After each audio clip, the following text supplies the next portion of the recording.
নমস্কার বন্ধুরা, আমি নতুন একটা ব্লগ ভিডিও শুরু করছি। বিয়ের 3 বছর পরে আমি এই প্রথম দমদমে বাড়ি যাচ্ছি।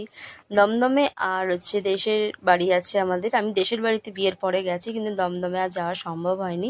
এই প্রথমবার আমি 3 বছর পরে, বিয়ে 3 বছর পরে দেখো যাচ্ছি ট্রেনে করে। আমি একা, তাও আবার তোমাদের দাদা যায়নি। তোমার দাদা যেহেতু অসুস্থ, যেতে পারে না, তা ওকে নিয়ে আর নিয়ে যেতে পারলাম না। খুব মনটা খারাপ লাগছে। দেখো ট্রেনের মধ্যে একা বসে আছি, আমি এই বাপের বাড়ি যাচ্ছি একা একা, মনটা খারাপ লাগছে। যাই হোক, আমি দেখো দমদম স্টেশনে পৌঁছে গেছি। পৌঁছে গিয়ে দাঁড়িয়ে রয়েছি, মায়ের জন্য অপেক্ষা করছি। কারণ এইটা দমদম স্টেশনে অপেক্ষা করছি কারণ আমার মা এক্ষুনি আসবে। মাকে বললাম, মা আসো না, প্রথমবার এসেছি, তুমি একটু আমাকে নিয়ে যাবে। দেখো আমার মা ফোন করতেই আমার মা এসে হাজির হয়েছে। দেখো, ওই দেখো আমার মা আসছে, দেখে কি ভালো লাগছে। কতদিন পরে মাকে দেখছি, মনটা পুরো ভরে যাচ্ছে। দেখো আমার মা, দেখো মুচকি মুচকি হাসে, লজ্জা পাচ্ছে। যাই হোক, আমার মার সাথে দেখা করলাম, মনটা খুব ভালো হয়ে গেল। দেখো আমি, মা আমার সাথে গল্প করছে, এটা ওটা করে বলছে। যাই হোক, তোমার মাকে নিয়ে চলে আসলাম। এই আসার পরে দেখো, এই প্রথম আমি 3 বছর পরে এই পাড়ায় ঢুকলাম, যেই পাড়াতেই আমি বড় হওয়া। ভালো লাগছিল। যখন আসার পরে দুপুরবেলা একটু খাওয়া দাওয়া করে রেস্ট নেওয়ার পরে বিকেলবেলা মা আমার জন্য পেঁয়াজি খেতে আমি ভালোবাসি বলে, দেখো পেঁয়াজ টেয়াজ কেটে, লঙ্কা টঙ্কা কেটে আমার মা রেডি করছে বিকেলবেলায়, যাতে আমাকে একটু টিফিন বানিয়ে দেবে। আমি খেতে ভালোবাসি বলে মা আমাকে জন্য রেডি করছে পেঁয়াজি। মা পেঁয়াজি করতে মানে পেঁয়াজি, মানে আলুর চপ টপ করতে মা খুব ভালো পারে। মা এসব ছোটোর থেকে খাইয়ে, যেহেতু আমাদের মানুষ, মানে আমাদের কি বলবো, সব খাইয়ে এইসব টেস্টগুলো বুঝিয়েছে, এত টেস্টি বানায়। তার জন্য মা বললো চল বানিয়ে দিই। তাহলে মা একটুখানি ঝটপট করে একদম পেঁয়াজি বানিয়ে দিচ্ছে, যাতে আমি খেতে ভালোবাসি।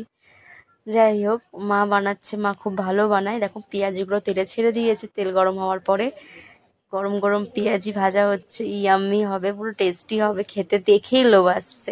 আমি পরে সাউন্ড দিচ্ছি, কিন্তু দেখো আমার এখনই দেখে মুখে জিভে জল চলে আসছে। মায়ের হাতের রান্না তো স্বাভাবিক, প্রত্যেকটা বাচ্চাদের, ছেলে মেয়েদের কাছে খুবই স্পেশাল হয়।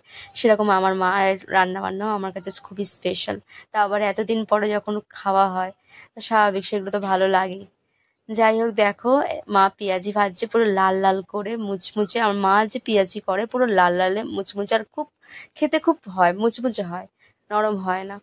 দেখো পেঁয়াজগুলো ভাজছে গরম গরম ভেজে। আগেও বিয়ের আগে মা এরকম ভাজতো আর আমাকে বাটি করে গরম গরম দিত, সন্ধ্যাবেলা আমি টিফিন করতাম। আজকেও মা সেই যে করছে, সেই পুরোনো দিনের স্মৃতির কথা মনে পড়ে যাচ্ছে, মনে পড়ে যাচ্ছে। এখনও সেগুলো ভাবলে মন খারাপ হয়ে যাচ্ছে। যাই হোক, তোমাদের সাথে শেয়ার করলাম। দেখো পুরো লাল লাল হয়ে গেছে, দেখো এত সুন্দর কালার এসছে, কোনো কিন্তু কালার মেশায় না, এমনি করা। দেখো কত সুন্দর, আমি একটা ভেঙে দেখাচ্ছি তোমাদেরকে। খুব সুন্দর হয়েছিল খেতে, পেঁয়াজিগুলো পুরো মচমচে হয়েছিল। যাই হোক, পেঁয়াজিগুলো পুরো মা আমাকে করেই রেডি করে দিয়ে দিয়েছে, চানাচুর মুড়ি পেঁয়াজি, বলছে টিফিন করে নেওয়ার জন্য, কারণ আমি বাড়ি চলে আসবো। দেখো আমি খাচ্ছি, খেয়ে নিচ্ছি চানাচুর মুড়ি, আর খুব ইয়াম্মি হয়েছে, খুব টেস্টি হয়েছিল। দেখো আমি একটা বাইট নিয়ে তোমাদের দেখাই কেমন হয়েছে। দেখো একটা বাইট নিয়েছে, উফ অসাধারণ। কতদিন পরে মায়ের হাতে পেঁয়াজি খাওয়া।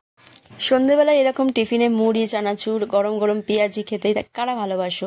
আমি তো খুব ভালোবাসি, তারা অবশ্যই কমেন্ট করে কিন্তু জানাবে। যাই হোক, আমি খাওয়া দাওয়াটা সেরে নিলাম, সেরে নিয়ে কিন্তু দেখো আমি বিকেলবেলায় বেরিয়ে পড়েছি বাড়ি যাওয়ার জন্য। কারণ দরকারে এসেছিলাম, দরকার মিটিয়ে চলে যাচ্ছি। মনটাও খারাপ লাগছে, কিন্তু কী করবো, কিছু করার নেই, যেতে হবে। যাই হোক বন্ধুরা, কেমন লাগলো তোমাদের ভিডিওটা অবশ্যই কমেন্ট করে জানিও। মা এগাতে এসেছিলো, মা চলে গেল, তারপর আমি এগিয়ে যাচ্ছি, মনটা খুব খারাপ। যাই হোক, ভালো লাগলে বলো।